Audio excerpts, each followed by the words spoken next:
So why take on a PhD at the age of 50? Well, technically 53.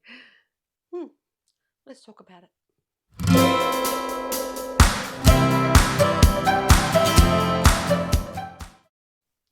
Hi, welcome. My name is Melissa, and if this is your first time here, lovely to have you. Okay, so this has been an evolution of a year to get here. Why would a person take on a PhD study when they're in their 50s, which could take, 4 years full time or 8 years part time, and cause, from what I hear, a lot of stress, a lot of ripping your hair out, a lot of tears, late nights? Like, who would want to do that crap? Well, obviously me. But let me tell you where I come from in order to understand where I'm going. So, I'm 53, but me and education never really had a good relationship. No. I left school at grade 9. I just refused to go, walked out of the classroom, and never went back. I didn't think that education was really for me, and that it wasn't teaching me what I thought at the time that I needed to be taught. I was more interested in learning the values of life and the lessons of life. So I left school, grade 9, walked out, never went back, became a young mum, had my first baby, and got married and created a family. And I never really thought about actually going back to school until like my babies were much older. We're talking about teenagers now. And I tried twice. I did. I tried to do a Bachelor of Arts and a Bachelor of Psychology. And I didn't even last the first term. And I think it was because I wasn't ready.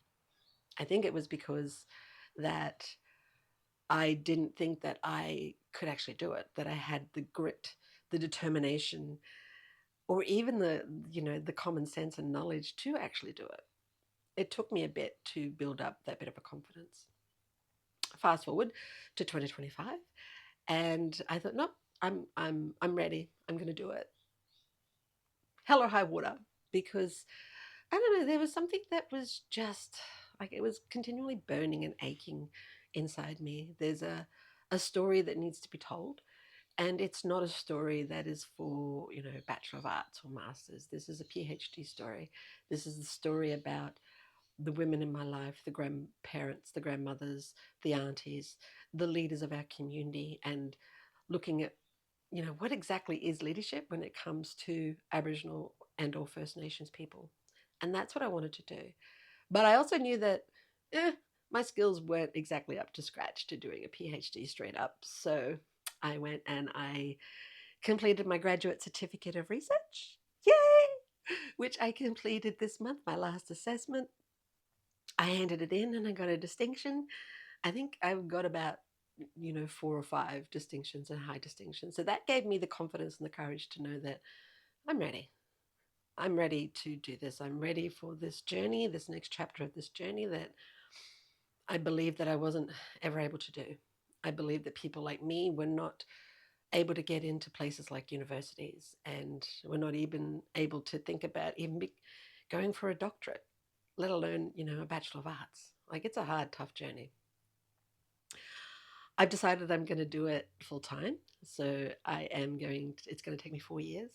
But I also have decided that I'm going to continue doing what I need to do in order to provide for my family. So that's a double dose of hardness right there, working full time and doing the PhD, as well as, everything else that we do in life, like parenting, being a grandmother, a wife, community, and all of the other endeavors and pursuits that I love, like my photography and my crafts and arts. So, yeah, do I think I'm ready? Yeah, yeah, I am.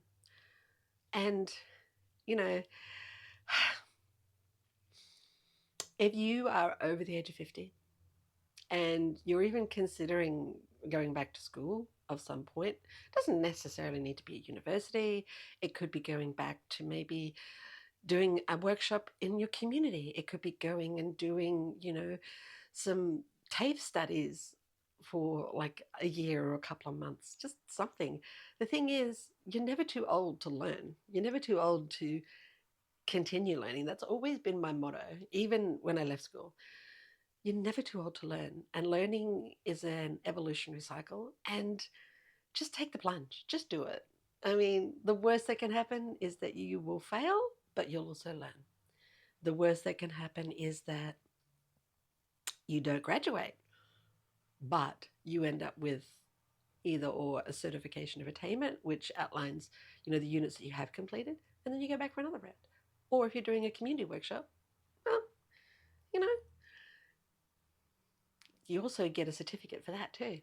So I guess the moral of my story is I'm 53. I'm now going to undertake my PhD. I'm honestly, I'm honestly not scared. I wouldn't say scared. I am not anxious either. I don't. It's a weird kind of feeling, but I know that I need to do this. I know that I am ready to do this now, and I am determined to share and tell the stories of my women in my community that made and continue to make such an impact as leaders, the ones that are quiet, the ones that don't announce themselves when they enter into rooms. They just have and embody leadership. Yeah. So thanks for watching, and I will see you again in the next video.